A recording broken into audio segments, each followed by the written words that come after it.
Hello guys, welcome back to another election prediction. This time it's my 2022 House election predictions.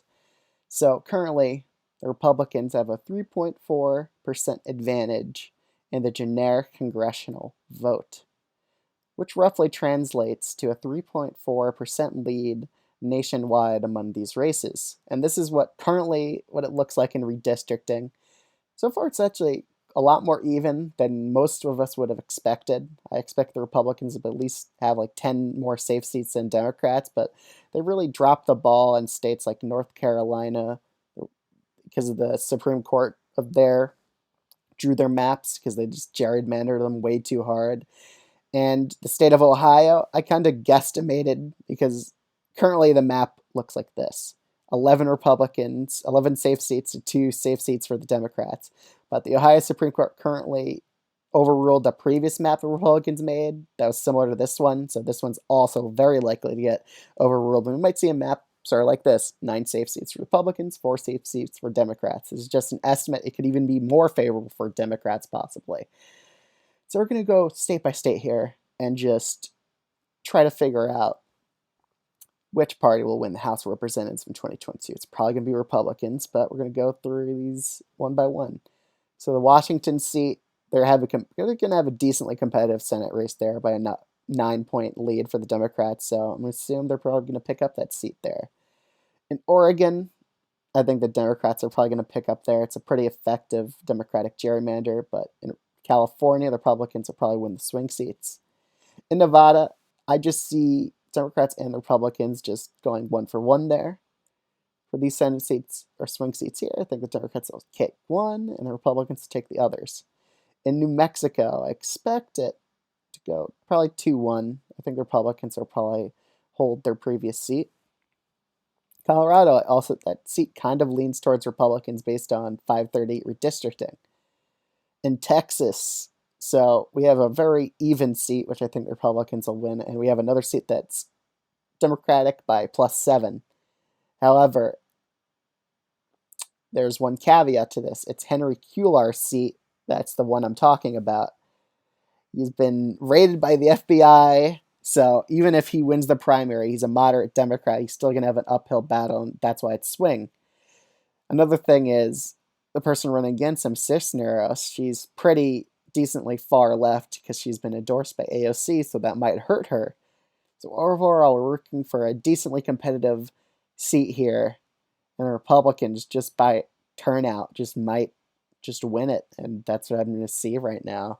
I really think it's possible, just them capturing, doing much better along the border in Texas among Latino voters, that it's going to shift that seat towards Republicans. Especially if Cisneros wins, it's really going to hurt her in Texas because she's far left. In Kansas, the seat currently leans toward Republicans at swing seat, according to 538. In Nebraska, Don Bacon's probably easily going to win re-election here. In Florida, I expect the Democrats to win at least one of them while the Republicans sweep the rest. In Georgia, that swing seat kind of leans Democratic anyway. It's probably going to go Dem. Swing seat in North Carolina, probably going to go to Republicans. In Virginia, expect Democrats, Spanberger to win re-election, while Lauria will probably lose re-election. Okay, the next few states. New Jersey, this is a Democratic gerrymander, but the Republicans will probably still win the swing seat just because it leans Republican anyway. In Pennsylvania, the Democrats are probably going to lose every swing seat based on the generic ballot being 3 points against them. In Ohio, I kind of expect the same here, just a sweep among the Midwest. The swing state in Illinois just leans toward the Democrats, but it'll probably be a very, very close race, but I think the Democrats will pull it off based off their gerrymander. And Iowa, I just expect both those states to go to Republicans.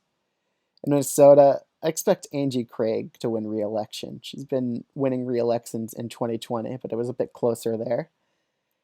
But I think she'll carry it very narrowly. In Michigan, I expect the Democrats to win at least one swing state while the Republicans win the rest here. Now we're down to just 4. In New York, these swing seats lean towards the Democrats because of gerrymandering, and I expect them to win those 2. In New Hampshire, the seat's pretty competitive. The Republicans have drawn, so I expect them to win it. It still leans to Republicans by 2 points.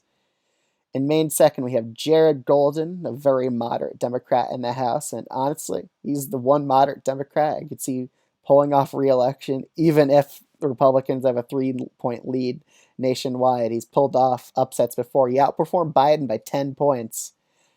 So I think he could probably outperform the rest of the Democratic Party and defy the odds and win in Maine 2nd. And honestly, he might be a future senator of Maine when he probably runs for Maine's Senate seat in after Susan Collin eventually retires. I could see him running in 2026 and probably winning there because he's building quite the brand for himself. But yeah, that's what I see the Senate map going so far. 226 Republicans being elected and 209 Democrats being elected. So mainly, this is because the Democrats did a lot better in districting than anticipated. They got a lot of good state Supreme Court wins, and the map's a lot fairer to them than the last time.